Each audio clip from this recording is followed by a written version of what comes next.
Hello दोस्तों, एक बार फिर से आपका अपने ही YouTube channel SR study number 1 में बहुत बहुत स्वागत है। आज का वीडियो है हमारा सोशल साइंस क्लास 10th का, यानी कि मैट्रिक बोर्ड एग्ज़ाम की तैयारी करने के लिए सोशल साइंस का तैयारी किया जाता है। तो दोस्तों आज हम बात करेंगे मेनली ऑब्जेक्टिव पर। इसमें से लगभग वही 25-30 ऑब्जेक्टिव है जो कि बहुत ही इम्पोर्टेंट ऑब्जेक्टिव है एग्ज़ाम के पॉइंट ऑफ व्यू से। तो दोस्तों आपसे यही रिक्वेस्ट है कि अगर आप क्लास 10th के स्टूडेंट हैं तो आप वीडियो को शुरू से अंत तक देखें, इससे आपको बहुत ही फ़ायदा होने वाला है। और साथ ही साथ दोस्तों आप अपने कॉपी पर इसका नोट्स बनाते चलें बारी बारी से। तो चलिए आज का वीडियो शुरू करते हैं। पहला क्वेश्चन है हमारा, कार्ल मार्क्स का जन्म कहाँ हुआ था? इसका आंसर होगा जर्मनी। कार्ल मार्क्स का जन्म जो हुआ था वो कहाँ हुआ था? जर्मनी में हुआ था। और दूसरा सवाल है, जालियांवाला बाग हत्याकांड हुआ था, मतलब जालियांवाला बाग हत्याकांड जो हुआ था वो कब हुआ था? ऐसा ही क्वेश्चन रहता है मैट्रिक बोर्ड एग्ज़ाम में, आपको घबराना नहीं है, इसका नोट्स बनाते चलना है। तो इसका आंसर होगा 13 अप्रैल 1919 को। ये वायरल क्वेश्चन है दोस्तों, ये बहुत ही वायरल हो चुका है। ये क्वेश्चन हर बार मैट्रिक में पूछा जाता है और यूट्यूब पे भी आपको हर आदमी का ऑब्जेक्टिव वीडियो में मिलेगा आपको ये क्वेश्चन।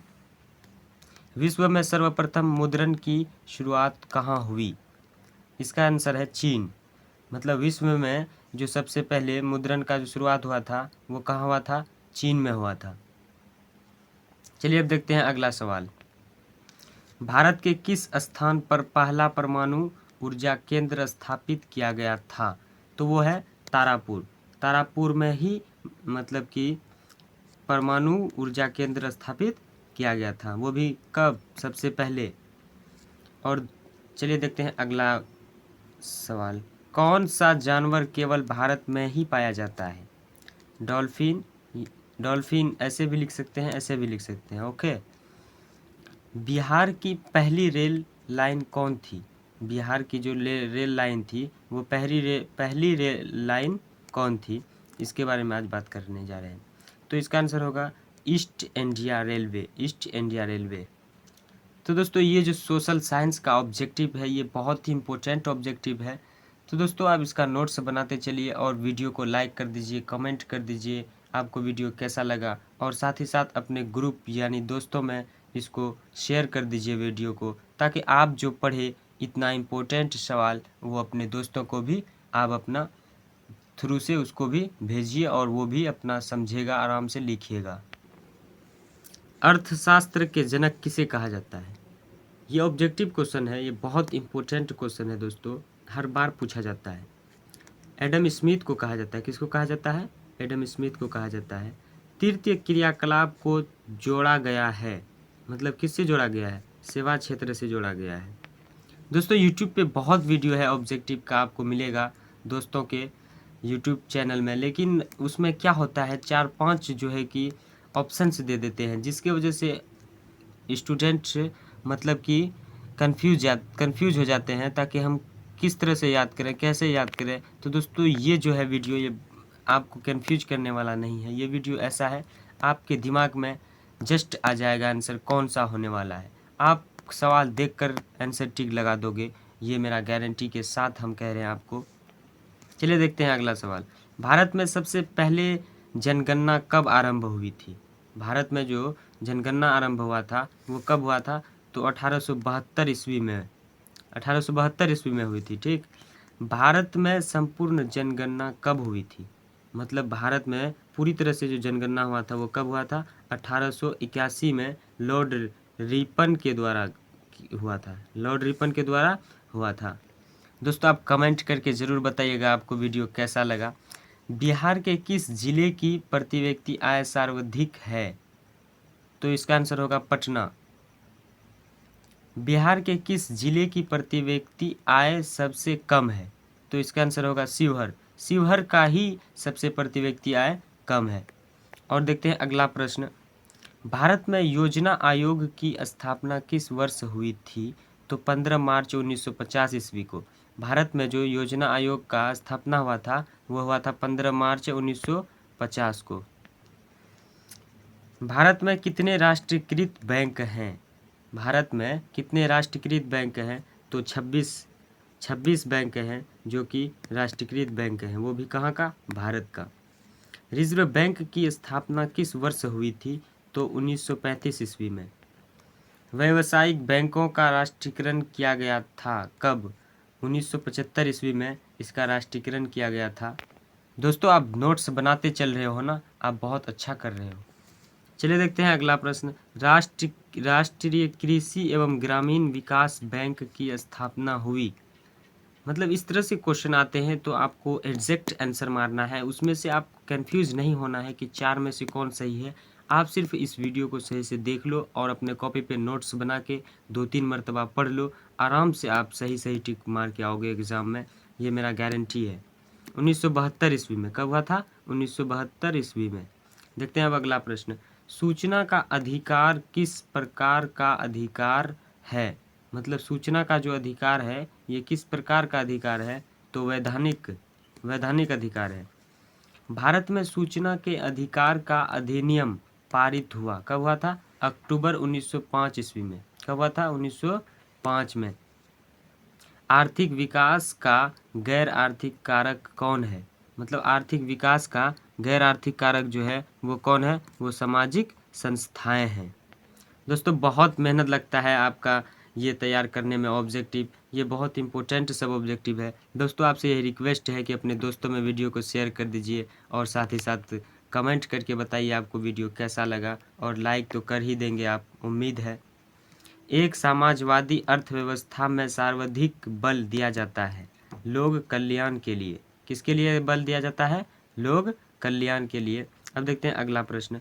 अर्धविकसित देशों की कार्यशील जनसंख्या का अधिकांश का भाग जुड़ा रहता है, प्राथमिक क्षेत्र से जुड़ा रहता है। दोस्तों ये सब क्वेश्चन बहुत ही इंपॉर्टेंट क्वेश्चन है। पशुपालन एवं मत्स्य पालन किस क्षेत्र का अंग है? यह है प्राथमिक क्षेत्र का। दोस्तों यही सब क्वेश्चन पूछे जाते हैं मैट्रिक बोर्ड एग्जाम में, आपको घबराना नहीं है और सही से वीडियो को देखना है और चैनल को सब्सक्राइब कर देना है ताकि आपसे एक भी वीडियो नहीं छूटे। अब देखते हैं अगला प्रश्न। योजना आयोग का अध्यक्ष कौन होता है? योजना आयोग का जो अध्यक्ष होता है वो होता है प्रधानमंत्री। कौन होता है? प्रधानमंत्री होता है। राष्ट्रीय विकास परिषद का गठन हुआ था। कब हुआ था? 1952 में हुआ था। कब हुआ था? 1952 में हुआ था। दोस्तों इस तरह से क्वेश्चन आएगा कि राष्ट्रीय विकास परिषद का गठन कब हुआ था? ऑप्शन रहेगा 1950, 1952, 1951, 1953। तो दोस्तों आपको फाइनली मारना है 1952 में। दोस्तों इससे तो आपको सारा डाउट क्लियर हो जाएगा। अगर आप इस तरह से याद करोगे तो किसी प्रकार की दिक्कत आपको नहीं होगी। भारत की प्रथम पंचवर्षीय योजना का कार्यकाल था। मतलब कि भारत की जो प्रथम पंचवर्षीय योजना का जो कार्यकाल था वो था 51 से 56। क्या था? 51 से 56 था। देश में सब्जी के उत्पादन में बिहार का कौन सा स्थान है? मतलब देश का जो सब्जी का जो उत्पादन होता है उसमें बिहार का कौन सा स्थान है? तो वह है दूसरा स्थान। अब देखते हैं अगला प्रश्न। योजना आयोग को भंग कर कौन सा आयोग बनाया गया है? योजना आयोग को भंग करके कौन सा आयोग बनाया गया है? तो वो नीति आयोग बनाया गया है। और दोस्तों ये कब बनाया गया था? मतलब 2014 में बनाया गया था। ओके। 11वीं पंचवर्षीय योजना कब लागू की गई थी? मतलब 11वीं पंचवर्षीय योजना जो थे वो कब लागू किया गया था? तो 2007 से 2012 तक। एटीएम का अर्थ क्या होता है? मतलब एटीएम का अर्थ क्या होता है? स्वचालित टेलर मशीन होता है। मतलब एटीएम का जो अर्थ होता है वो क्या होता है? स्वचालित टेलर मशीन होता है। ये भी बहुत इंपॉर्टेंट सवाल है दोस्तों, ये बार बार पूछे जाते हैं एग्जाम में, तो आप इसको खुद रट लो या वीडियो को एक बार नहीं तो 2 बार देख के आप आराम से समझ लो और याद कर लो। शारदा एक्ट कब पारित किया गया था? 1976 में शारदा एक्ट पारित किया गया था। ये सब छोटा छोटा सवाल है लेकिन बहुत इम्पोर्टेंट है। आप अगर रट लोगे, आप अगर याद कर लोगे, 100% आप सोशल में 100 का 100 मार्क्स उठा पाओगे। मानव विकास का सिद्धांत किसके द्वारा दिया गया था? मतलब कि मानव विकास का जो सिद्धांत था वो किसके द्वारा दिया गया था? तो वो था डॉक्टर महबूबुल हक के द्वारा दिया गया था। देखते हैं अब अगला प्रश्न, कौन से देश में समाजवादी अर्थव्यवस्था है? रूस। रूस ही एक ऐसा देश है जिसमें कि समाजवादी अर्थव्यवस्था है। और देखते हैं अगला प्रश्न, बिहार के जमशेदपुर में लोहा एवं इस्पात के कारखाने की स्थापना हुई थी। ये दोस्तों बहुत इम्पोर्टेंट सवाल है, ये हर बार पूछे जाते हैं।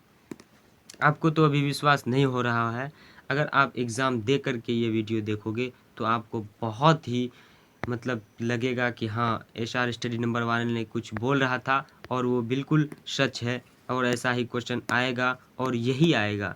1907 में जमशेदजी टाटा के द्वारा किया गया था। किसके द्वारा किया गया था? जमशेदजी टाटा के द्वारा।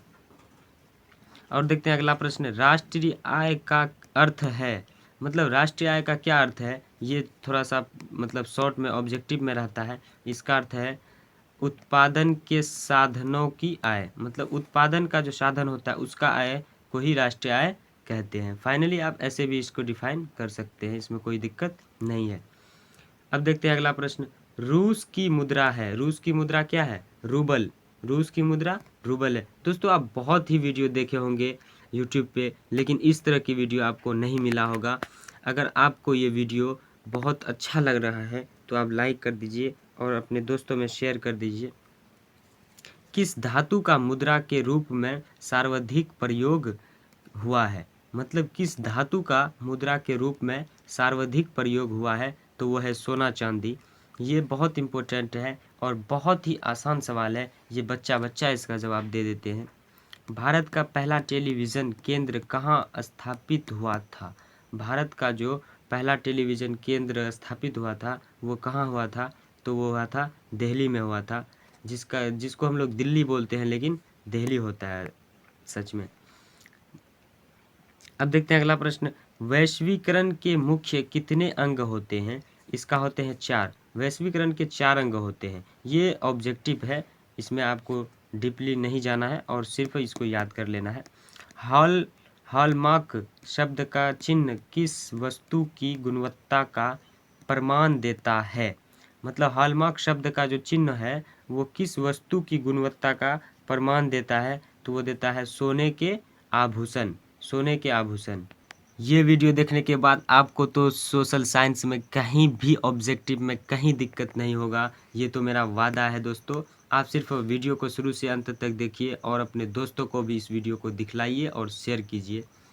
भारत के केंद्रीय बैंक हैं, भारत के केंद्रीय बैंक कौन है? आरबीआई बैंक हैं। दोस्तों ऐसे याद कीजिए कि भारत के केंद्रीय बैंक हैं, आरबीआई बैंक हैं, जो कि भारत के केंद्रीय बैंक हैं। इस तरह से याद कीजिए, आप कभी नहीं भूलोगे। ये हम नहीं कहते, ये एसआर स्टडी नंबर वाले का वादा कहता है। देश में अभी कार्यरत क्षेत्रीय ग्रामीण बैंकों की संख्या कितनी है? इसको हम लोग फाइनली जान रहे होंगे पहले से, अगर आप नहीं जानते हैं तो अभी देख लीजिए। 126 कितने होते हैं? 126 होते हैं। भारत सरकार ने किस प्रकार की शिक्षा को मौलिक अधिकार घोषित किया है? मतलब प्रारंभिक शिक्षा, किस प्रकार की शिक्षा को मौलिक अधिकार घोषित किया है? तो वो क्या है? प्रारंभिक शिक्षा को मौलिक अधिकार घोषित किया है। अब देखते हैं अगला क्वेश्चन, भारत में उपभोक्ता संरक्षण अधिनियम पारित किया था 1986 ईस्वी में। कब किया था? 1986 ईस्वी में किया था। किस शहर को भारत की वित्तीय राजधानी कहा गया है? किस शहर को भारत की वित्तीय राजधानी कहा गया है? वो है मुंबई। ये बहुत इम्पोर्टेंट सवाल है दोस्तों। विश्व व्यापार संगठन की स्थापना कब हुई थी? विश्व व्यापार संगठन की स्थापना कब हुई थी? 1995 ईस्वी में हुई थी। ये छोटा छोटा क्वेश्चन है जो कि खास है आपके लिए। आप 10th के स्टूडेंट हैं, आप मैट्रिक बोर्ड एग्ज़ाम देने वाले स्टूडेंट हैं, तो आपके लिए वीडियो बहुत ही खास है दोस्तों। आप इसको हल्के में ना लें, ये वीडियो को शुरू से अंत तक देखें और लाइक कर दें, वीडियो को शेयर कर दें और चैनल को सब्सक्राइब करना ना भूलें। विश्व व्यापार संगठन का मुख्यालय कहाँ है? जेनेवा। वो कहाँ है? जेनेवा में है। किस अर्थव्यवस्था में उत्पादन के साधनों पर निजी व्यक्तियों या संस्थाओं का अधिकार होता है। पूंजीवादी किसका होता है? पूंजीवादी अर्थव्यवस्था का। दोस्तों ये थोड़ा लंबा है क्वेश्चन, लेकिन ये बहुत ही शॉर्ट आंसर है इसका, और ये समझने वाला क्वेश्चन है। आप समझ लो, आसानी से इसको बना सकोगे। विनिमय का सर्वोच्च माध्यम है। विनिमय का सर्वोच्च माध्यम है, क्या है? वो है मुद्रा। मुद्रा विनिमय का सर्वोच्च माध्यम है। देखिए दोस्तों कितना छोटा क्वेश्चन है, और ये क्वेश्चन अगर नहीं आएगा एग्जाम में तब आप हमको कमेंट करके बताइएगा, सर आप जो बोले थे ये क्वेश्चन एग्जाम में नहीं पूछा है। अब देखते हैं दोस्तों अगला प्रश्न, गैर सरकारी सेवा क्या है? गैर सरकारी सेवा जो है वो क्या है? वो है मॉल। मॉल हो गया, बड़ा बड़ा फैक्ट्री हो गया, कारखाना हो गया, मतलब ये सब क्या हुआ? गैर सरकारी ये हुआ। संचार का लोकप्रिय साधन है मोबाइल। संचार का लोकप्रिय साधन क्या है? मोबाइल है, टेलीफोन है, लेकिन फाइनली हम लोग तो मोबाइल को ही बोल सकते हैं, क्योंकि आजकल बच्चे बच्चे के हाथ में मोबाइल है और हर घर में मोबाइल है। भारत में मानव अधिकार सूचना अधिनियम पारित हुआ। भारत में मानव अधिकार सूचना अधिनियम पारित हुआ, वो कब हुआ था? 1993 में हुआ था। अब देखते हैं अगला प्रश्न, उपभोक्ता आंदोलन के प्रवर्तक माने जाते हैं शुल्क नादर। शुल्क नादर को माने जाते हैं, ठीक है सर। विश्व पर्यावरण एवं विकास आयोग की स्थापना हुई थी, वो हुई थी 1983 ईस्वी में हुई थी। दोस्तों हम चाहते हैं कि वीडियो लंबा ना हो और शॉर्ट वीडियो में ही, कम टाइम में भी आपको हम अच्छे से अच्छे नॉलेज दे पाए, और छोटा समय में आपको काफ़ी खतरनाक क्वेश्चन कराया जाए, जिससे कि आपको फ़ायदा होगा और आपका टाइम बचेगा, ताकि आप हर सब्जेक्ट पे अपना टाइम दे सकोगे, जिससे आपको अच्छा से अच्छा नंबर आएगा। उपभोक्ता जागरूकता आंदोलन आरंभ हुआ, वो कब हुआ? वो कहाँ हुआ था? इंग्लैंड में हुआ था, ठीक है। अब देखिए, दादा भाई नौरोजी के अनुसार 1868 ईस्वी में भारत की प्रति व्यक्ति आय थी। मतलब दोस्तों ये बहुत इम्पोर्टेंट सवाल है, ये थोड़ा लंबा सवाल है, लेकिन ये बहुत आसान सवाल है। दादा भाई नौरोजी के अनुसार, मतलब दादा भाई नौरोजी जो थे उसके अनुसार 1868 की बात हो रही है। भारत की प्रति व्यक्ति आय थी, वो कितना थी? 20 रुपया थी, मात्र 20 रुपया। अब देखते हैं अगला प्रश्न, भारत में सहकारिता का प्रारंभ किस वर्ष हुआ था? किस वर्ष हुआ था? तो 1904 ईस्वी में हुआ था। दोस्तों ये छोटा छोटा क्वेश्चन आपके लिए बहुत ही फायदेमंद होगा। आप चैनल को सब्सक्राइब कर दीजिए और वीडियो को लाइक कर दीजिए। अब देखते हैं दोस्तों अगला प्रश्न, मानव विकास सूचकांक की धारणा सबसे पहले किसने दी थी? किसने दी थी? तो इसका हो गया उम्मत्य सेन, मतलब कि उम्मत्य सेन ने दिया था। और देखते हैं अगला प्रश्न, भारत में आर्थिक सुधार की प्रक्रिया कब आरंभ हुई थी? भारत में आर्थिक सुधार की प्रक्रिया कब आरंभ हुई थी? तो 1991 ईस्वी में। दोस्तों ये कॉपी पे जो हम आपको लिखा रहे हैं, इसको इसमें बहुत मेहनत लगता है दोस्तों, बहुत ढूंढ ढूंढ कर हम ऑब्जेक्टिव लाते हैं दोस्तों आपके लिए। आप प्लीज़ आप चैनल को सब्सक्राइब कर दीजिए, ताकि आपके पास इतना निचोड़ वाला ऑब्जेक्टिव जाए, आपका कम टाइम में आपका तैयारी अच्छे से हो पाए। सर्वोच्च न्यायालय ने चिकित्सा व्यवसाय को उपभोक्ता संरक्षण अधिनियम के अंतर्गत एक सेवा घोषित कर दिया है। एक सेवा घोषित कर दिया है। ये कब घोषित किया था? तो 1995 ईस्वी में घोषित किया था। आर्थिक का तीसरा क्षेत्र है, आर्थिक का तीसरा क्षेत्र है वो है सेवा क्षेत्र। ये तो सभी जानते हैं, आप लोग भी जानते होंगे, लेकिन आर्थिक का जो तीसरा क्षेत्र है वो क्या है? सेवा क्षेत्र है। अब देखते हैं दोस्तों अगला प्रश्न, किस आयु वर्ग वाले बच्चों को निःशुल्क एवं अनिवार्य शिक्षा प्रदान करना राज्य का दायित्व है? राज्य का क्या है? दायित्व है। तो 6 से 14 वर्ष के बच्चे के लिए दायित्व है। अब देखते हैं अगला प्रश्न, हमारे देश में सर्व शिक्षा अभियान प्रारंभ हुआ था, वो हुआ था कब? 2001 में हुआ था। 2001 में हुआ था। दोस्तों ये रट लीजिए, ये क्वेश्चन खास तौर पे आपके लिए, मैट्रिक बोर्ड एग्ज़ाम वालों के लिए है दोस्तों। अब देखते हैं अगला प्रश्न, विश्वविद्यालय से जुड़ी सेवा को किस क्षेत्र में शामिल करते हैं? वो है चतुर्थक क्षेत्र। किस क्षेत्र में शामिल करते हैं? चतुर्थक क्षेत्र में।